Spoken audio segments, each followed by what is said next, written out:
अस्सलाम वालेकुम students, hope you are doing well. Accounting circle के चैनल के ऊपर खुशामदीद। स्टूडेंट, जैसा कि आपको मालूम है कि फाइनेंशियल मैनेजमेंट पास पेपर सॉल्यूशन की सीरीज़ हमारी चल रही थी और आज हमारा उसका 8th क्वेश्चन है, जिसमें हम एक क्वेश्चन डिस्कस करने वाले हैं जिसमें कैपिटल स्ट्रक्चर और लेवरेज और रेशो एनालिसिस का कॉन्सेप्ट दिया हुआ है। सो वीडियो पूरी देखने से पहले मेरे चैनल को सब्सक्राइब करें और वीडियो को ज़्यादा से ज़्यादा शेयर करें।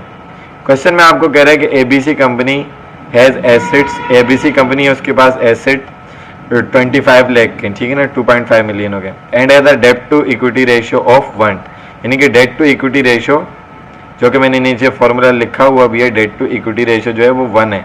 अगर 1 है तो इसका मतलब क्या है कि डेट और इक्विटी बराबर है। Current price of the stock, इस कंपनी की जो स्टॉक की अभी प्राइस है वो ₹20 है। The firm's recent return on equity is 12.5%, 12.5% return on equity ये फर्म कमा रही है।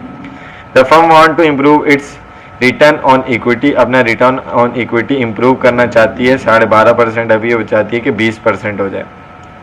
Firms market value is equal to book value, firm की मार्केट वैल्यू जो है वो इक्वल टू बुक वैल्यू है।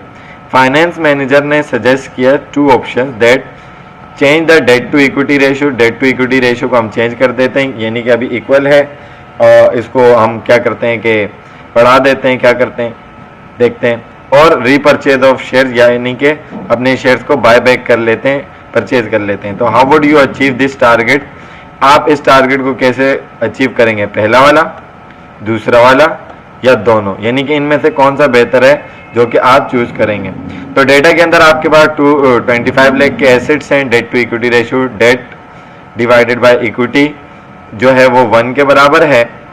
पीओ यानी कि current price of the stock आपके पास ₹20 है। रिटर्न ऑन इक्विटी का formula net income divided by equity multiply by 100, 12.5% है, और आपका टारगेटेड आरओई जो आप बढ़ाना चाहते हैं वो 20% है।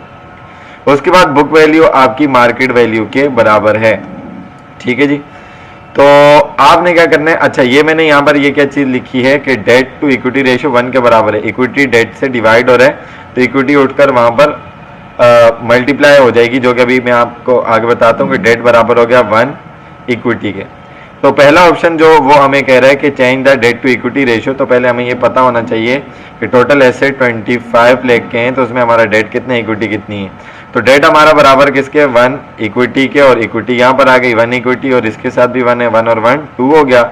इक्विटी अकेला आ गया, 2 उधर जाकर मल्टीप्लाई हो रहा था, यहाँ जाकर डिवाइड हो गया, तो पता ये चला कि इक्विटी कितनी है, 12,50,000, ठीक है ना। और नीचे डेट बराबर किसके होगा, एसेट में से जब आप इक्विटी को माइनस करवाओगे, 25 लाख में से इक्विटी आपने 12,50,000 की माइनस करवाई तो डेट भी आपके पास कितना आ गया, 12,50,000, जो कि मैंने आपको पहले बताया कि डेट टू इक्विटी रेशियो अगर 1 है, डेट डिवाइडेड बाय इक्विटी, इसका मतलब डेट और इक्विटी दोनों बराबर हैं।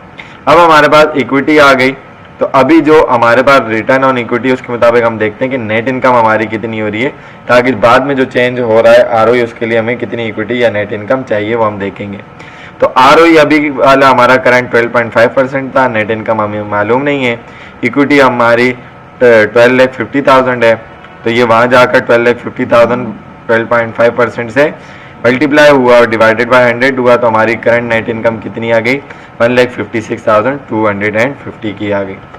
उसके बाद तीसरा पार्ट हमारा क्या है कि हम अपना आरओई इंक्रीज करना चाहते हैं 20%, तो हमारी इक्विटी उस पर कितनी चाहिए। तो आरओई जो है हमारा टारगेटेड 20% है, नेट इनकम हमारी 1,56,250 और इक्विटी हमें मालूम करनी है कि इस लेवल पर हमारी इक्विटी कितनी होनी चाहिए। तो इक्विटी मालूम नहीं, वहाँ जाके मल्टीप्लाई 20% यहाँ का डिवाइड हो जाएगा, तो इक्विटी का आंसर आ जाएगा 7,81,250। तो आप देख सकते हैं कि हमारे पास पहले 12.5 मिलियन की जो है, सॉरी 1.25 मिलियन की जो है वो इक्विटी थी, डिक्रीज होकर 781,250। इसका मतलब क्या है कि हमें अपनी इक्विटी को कम करना पड़ेगा अगर हम इस टारगेट को अचीव करना चाहते हैं। तो जिसका मतलब ये हुआ कि अगर हमारे पास इक्विटी इतनी है तो हमारा डेट कितना हो जाएगा, टोटल ऐसे 25 लाख के थे, इक्विटी हमने 781,250 माइनस की, तो हमारा डेट बढ़कर 17,18,750 हो जाएगा। यानी कि अगर हम अपने आरओई को अचीव करना चाहते हैं या मेंटेन करना चाहते हैं तो हमें उन एसेट्स के अंदर डेट का रेशो ज़्यादा बढ़ाना पड़ेगा। तो इस सूरत में हमारा जो डेट टू इक्विटी रेशियो जो है अब क्या हो जाएगा, new debt to equity ratio, debt divided by equity. नया डेट आपके पास 17,18,750 आया और इक्विटी 7,81,250 आया। तो डेट टू इक्विटी रेशियो जो कि 1 था अब वो चेंज होकर कितना आ गया, 2.2 से आ गया। ठीक है जी, तो ये तो पहला पार्ट आ गया। उसके बाद सेकंड पार्ट उसने कहा था कि रीपरचेज ऑफ शेयर्स कर लें। तो आप देखेंगे आपकी ओल्ड इक्विटी कितनी है। ओल्ड इक्विटी मालूम करने के लिए आप क्या करते हैं, इक्विटी बराबर है number of outstanding share, book value और प्राइस ऑफ द स्टॉक जो कि मार्केट वैल्यू के बराबर है।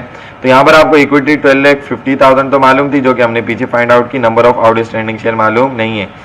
तो ये यहाँ पर मल्टीप्लाई हो रहा है, वहाँ जाकर डिवाइड हो जाएगा। तो नंबर ऑफ आउटस्टैंडिंग शेयर आपके अभी मार्केट में कितने हैं, 62,500 है।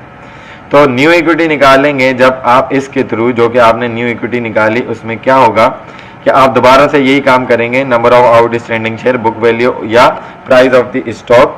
तो ये नंबर ऑफ आउटस्टैंडिंग शेयर वहाँ जाके मल्टीप्लाई हो रहा है, वहाँ जाकर 20 डिवाइड हो जाएगा।